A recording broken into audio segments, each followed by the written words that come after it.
Sipas studimeve të fundit, mjaftojnë vetëm 4 kilometra për të ulur ndjeshëm sëmundjet kardiovaskulare, 4 kilometra për të rritur imunitetin e trupit të njeriut dhe njëkohësisht ndihmon edhe në qarkullimin e gjakut. Nuk e di sa kilometra bëni ju çdo ditë, por unë do të tregoj një histori timen, dëgjojeni deri në fund nëse dëshironi dhe kushtu rastësisht t'i bëj like faqes. Bile do t'ju them, para disa javësh pash një intervistë të një mjeku austriak dhe ai thotë që nëse bëni 3 orë gjimnastik në ditë, do rrisni jetën tuaj, pra jetësinë tuaj 3 ditë pra për 3 orë. Nëse 3 orë bëni gjimnastik, do rrisni 3 ditë më shumë jetën tuaj. E di që duket për ndonjërin fantazi, por është e vërtet që njeriu, sepse ne jemi ndërtuar të tillë, qelizat tona janë ndërtuar të tilla, nëse ne nuk i mirëmbajmë ato nuk na mirëmbajnë edhe ne nuk jetojmë gjatë. Unë do të tregoj tash historinë time kur isha i ri. Kur si që pa ta thënë unë kam ecur shumë. Bile 27 vjetë unë vetëm ecja vrap gjithmonë, çdo gjë që e bëja, që i ri po thosha, që kur isha 15-16 vjeç, derisa arrita vonë, për fjalë, unë në moshën mbaj mend edhe deri në sa erdha në Itali, edhe shumë vonë unë vazhdoja që të ecja vrap. Derisa pastaj kur ti je i detyruar që ti të matesh me botën ku je, sepse po ta nëse keni vënë re, njeriu është i detyruar që të eci në një hap me njerëzit e tjerë, me shoqërinë. Dhe ti nëse nuk ke mjete për të lëvizur, ti nuk ja arrin dot. Me vrap nuk arrin dot. Je i detyruar të marrësh makinë ose të marrësh tren apo nuk po ta di unë. Dhe unë do t'ju tregoj thash historinë time kur isha i ri që ecja shumë. Por në veçanti që më kam mbetur dhe doja të ndaja me ju. Nga Llakatundi, më veja, si që kam thënë shpesh në Vlorë, dhe kur kthesha, duke mos patur mjete, unë kthesha në këmbë. Mirë po, janë 17-18 kilometra. Dhe kështu që nga qyteti, shkoja kthesha në fshat, me fjalë në Llakatund, dhe natën, nuk diskutohet, dhe shpesh e bëja me hap. Dhe themi, si i themi ne, me hap, ose më mirë me vrap. Por vrap i lehtë, sepse nuk ja arrin dot që të mbash 3 orë vrap. Sepse ka dhe malore, nuk e dini apo jo, por duhet të arrish deri sipër në Babic, pastaj në Risili, ku ta di unë. Dhe po thoshja që unë her pas here bëja me hap dhe arria edhe më shpejt, por ndonjëherë sidoqoftë arria pas 3 orësh.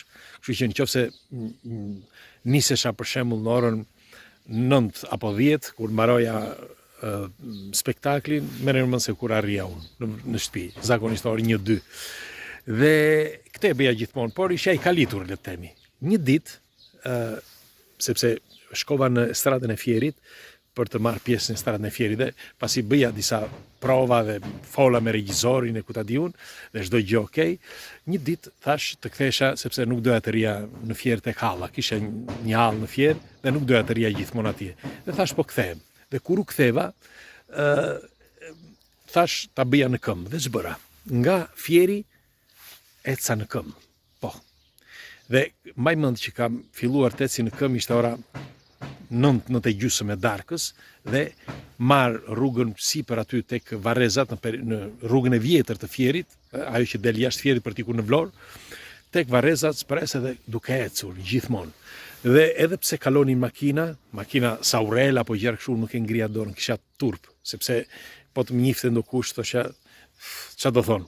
Dhe kështu që vazhdova të ecja, derisa mbrita në Panaja, pastaj nga Panajaja i kalova sipër që të shkoja drejt Llakatund nëpër Kodra.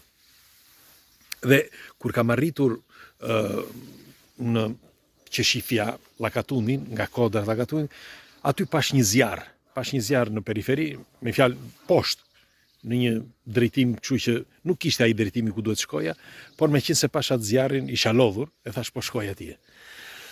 Ishte ora 4 e mëngjesit, sepse tashmë merreni mend gjithë ato orë. Dhe një pjesë e rrugës e bëra dhe vrap. Dhe shkoj atje. Kur shkoj gjeta 2 barinj. Njëri prej tyre, me fjalë që të dy nuk më njihnin, njëri prej tyre më pyeti i kujt je, e i thash i kujt jam. Dhe si u tha më qanë dhe i tha të vish, po i thash në këmbë. Po pse tha, po i thash ja, nuk mund t'i thosha shumë gjëra.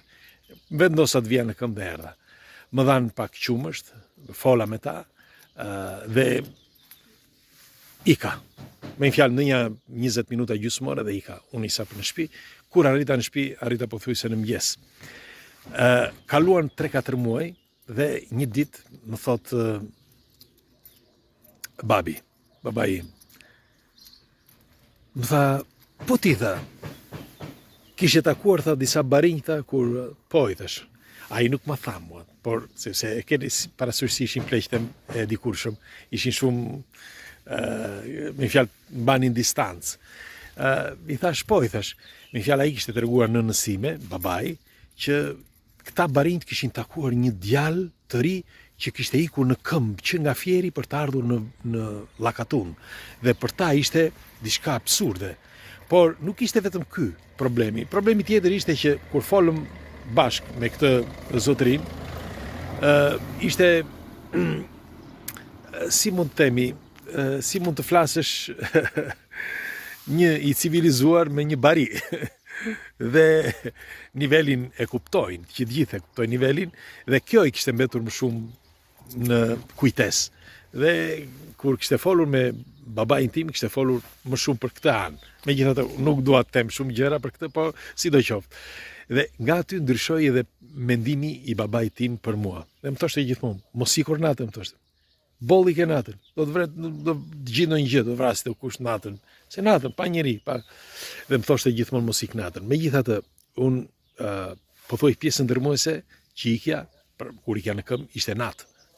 Kudo që kam shkuar, sinqerisht. Dhe doja t'i thoshja që nga mosha 15 vjeç, kur isha 15 vjeç, derisa erdha në Itali, bile edhe një kohë të gjatë në Itali, po thuaj deri nga vitet 96-97, unë ikja më shumë ikja në këmbë. Pastaj, kur u shkëputa që erdha në Rom, ndryshuan gjërat dhe edhe pse kam mjete, por sidoqoftë makina të zgjidh punë sepse i bën gjërat më shpejt. Me fjalë në një botë ku është e ashpër, ku ka shumë lëvizje, ku ti kërkon që të arrish si të tjerët, nëse të tjerët ikin vrap, ti nuk mund të rish dot pas. Dhe je i detyruar që të ecësh në një hap me ta. Dhe vetmja mënyrë është që ti të ecësh me makinë, kështu që je i detyruar. Dhe po thoshja, 27 vjet rresht un kam ecur gjithmonë vrap. 27 vjet rresht. Tani e shikoj që nuk marr dot frym sepse nuk duke ndryshoj jeta. Pra deri para shumë vitesh që ecja vrap, tani ka ndryshuar jeta që je gjithmonë ulur sepse punoj në një produksion që jam i detyruar që të rri disa orë ulur dhe rrallë shkoj që të jem në terren. Dhe kjo e përcakton shumë jetën e njeriut. Dhe ti e shikon, pra vë 2-3 kg më shumë, nuk ecën dot shpejt si gjithmonë, sepse nuk je i përgatitur. Ja u tregova sepse kjo është eksperjenca ime dhe nëse njoh diçka, pra është mirë që ta ndaj me ju, sepse ndoshta dikë edhe mund ta ndihmoj. Tani unë dua t'ju pyes juve, ju sa kilometra bëni çdo ditë? Sa kilometra bëni dhe nëse ndiheni më mirë kur bëni kur esni, ose nëse ndiheni më mirë kur jeni ulur ose kur jeni shtrirë, pra cila është diferenca? Kështu që pres komentet tuaja. Faleminderit që jemi për herë bashkë, ju përqafoj ditë të mbarë.